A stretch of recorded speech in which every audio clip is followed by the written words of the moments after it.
This is CNN Breaking News. All right, we do have breaking news. Omarosa Manigault-Newman has released new audio of a phone call she says she had with the President of the United States the day after she was fired by Chief of Staff John Kelly. Listen to this. Omarosa, what's going on? I just saw on the news that you're thinking about leaving. What happened? General Kelly came to me and said that you guys wanted me to leave. No, nobody even told me about it. Nobody. Wow. You know, they run a big operation, but I didn't know it. I didn't know that. Yeah. God damn it. All right, this comes a day after Omarosa released a secret recording of her conversation with Kelly the day he fired her. That meeting was inside the White House Situation Room. And the New York Times is reporting this morning that the White House believes there could be dozens of Omarosa tapes. Joining me now is Mark Short, President Trump's former White House Legislative Affairs Director, now a CNN political commentator. Welcome to CNN, Mark. Great to have you here on New Day. I'm sure this is exactly how you always envisioned being welcomed here, with a tape from someone who worked at the White House, Omarosa, from the day after she was fired.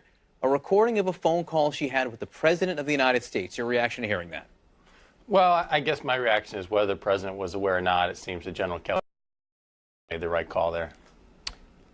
Do you think there's something odd or unusual about taping a phone call with the President of the United States? Absolutely it is. Absolutely it's odd and unusual. And it's, I think in the beginning of the administration, there were concerns about people having phones inside the Oval Office. And General Kelly, I think, implemented a more stringent and appropriate protocol there. But I think the more shocking one actually is the Situation Room, because when you walk into the Situation Room, you have career national security officials, often those who are still active military, who ask you, do you have any phone or any device that needs to be turned into lockers right here next to you as you walk in the door?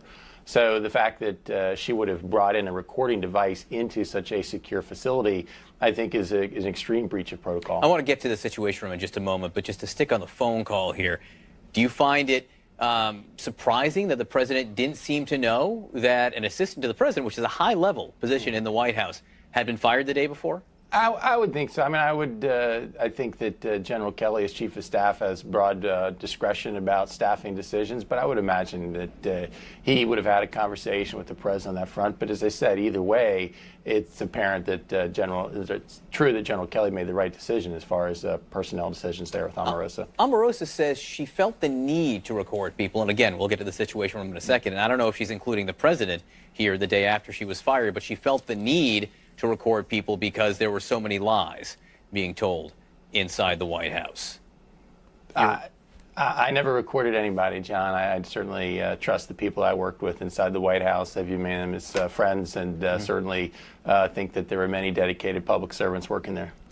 Maggie Haberman reports there could be dozens of Omarosa tapes. Do you have concerns about what might be on those tapes? Well, of course. I mean, anytime you're assistant to the President, you're recording conversations that should be private conversations. So naturally, you'd have concerns. But I have no way of knowing whether there are or not, or what's possibly on those tapes.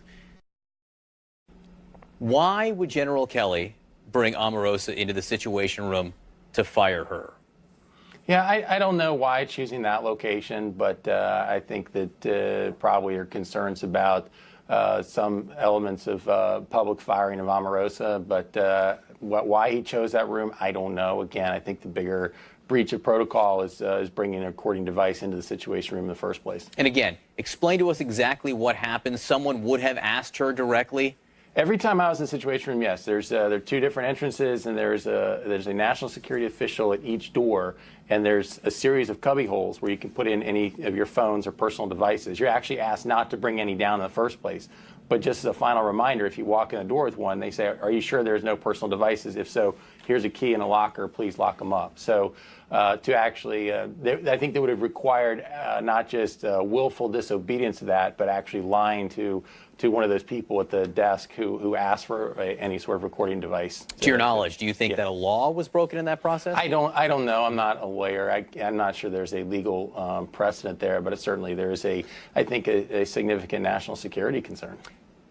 Is Omarosa Manigault-Newman the best people? President Trump always said he was going to hire the best people. Is she the best people? You know, I think that Omarosa had served previously in the Clinton White House. She's somebody who had experience working in the White House. She was there to help with outreach and did work with historically black colleges and universities. But Look, at the end of the day, John, we all make personnel mistakes too, and I think that that's one that you can consider a personnel mistake. I do think, that there's plenty of hardworking public servants in the White House who, unfortunately, will all be tainted by having somebody who showed bad discretion. Just a personnel mistake? Does that really encapsulate what happened here? You have someone whose relationship with the president seems to be as a reality show star. And then with Sarah Sanders, look, Sarah Sanders is understandably upset. I think everyone in the White House is understandably upset that Omarosa Manigault-Newman was recording things, particularly in the Situation Room. But should they be surprised based on what her relationship was with the president prior to that? Yeah, I think we're all surprised, John. I think to have the gall to actually bring a recording device in the Situation Room is pretty significant. And so yeah, I don't think anybody would have assumed that. Absolutely not.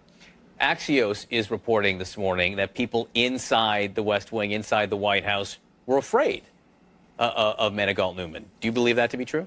I don't know that that's the case or not. I think that certainly she had her own relationship with the president that predated. Many people joined the campaign, and so there's certainly a respect there, but I'm not sure that there was the same level of intimidation. What was the nature of that relationship? Help us understand what that relationship was. And I ask even now, because we now hear this recording where the president of the United States clearly is comfortable talking to Omarosa about something that happened with the chief of staff. They seem to have a relationship that transcended the official chain of command. I don't know that it transcended the chain of command. I think it predated that chain of command, is a fair thing to say. I do think that the president enjoys having his own individual relationships with his assistants. Candidly, John, I did not work very much with Omarosa. My interactions with her were always cordial. We had different portfolios, different responsibilities, so it's a little bit hard for me to say, here's how people felt about working with Omarosa, but I think that clearly this is a pretty significant breach of trust. Yeah, no, look, I have to tell you, I heard the recording. It is not often you hear a recording made with the president of the United States. It was surprising to hear a former White House staffer record a conversation with that. That, to me, is fairly shocking that it happened at all. Also shocking the president didn't seem to know she was fired. But let me also ask you about something the president wrote over the weekend about the Attorney General. He says our AG is scared, stiff, and missing in action. I want to ask you, again, you dealt with legislative affairs, but you deal with members of Congress. And every time the president writes something like that, the members of Congress we speak to cringe. They don't love, generally speaking, they don't love when he goes on the attack like that. What was your reaction when you were in the White House when he would say things like that? Well, I think that the president still has an enormous amount of frustration with an investigation that he certainly views as a witch hunt. I think you have to keep in mind historic, I think, challenges in this investigation going back to enormous bias that was shown by agents that were sexting with each other, with those who said they would stop the president, with an assistant attorney general receiving contributions from Clinton allies, with now a deputy assistant attorney general whose wife was working for Fusion GPS that sold the sealed dossier of the Clinton campaign. So all that is backdrop, John, to an enormous frustration the president has is saying, what is going on at the Department of Justice? And so I think that he's one to share his feelings directly with the American people, and that's how he's doing it. Well, look, the president can fire the attorney general, ask him to leave if he wants to. And you were talking about Bruce Orr, who does work in the Justice Department, whose wife apparently worked for Fusion. As far as we know, Bruce Orr had nothing to do with any of the FISA applications, correct? John, I think that could be the case, but I think the reality is that there's been enormous bias that's been demonstrated throughout this investigation. I think that's an enormous source of frustration for the president. I do think your question about how people react differently on Congress. I think for me, the House members, they want to do their own investigation. They've been frustrated that they feel the Department of Justice has not shared enough documents with them. So they're fueling some of this. On the Senate side, I think there's a much greater concern that says if we had to replace Attorney General, it would be a very difficult confirmation battle, particularly in the midst of a Kavanaugh battle. So there's a greater concern on that side, probably. There's no doubt about that. Mark Short, thanks so much for being with us. I do have the sense, Mark, that this conversation between us was recorded. Just so we're, fully honest with each other there.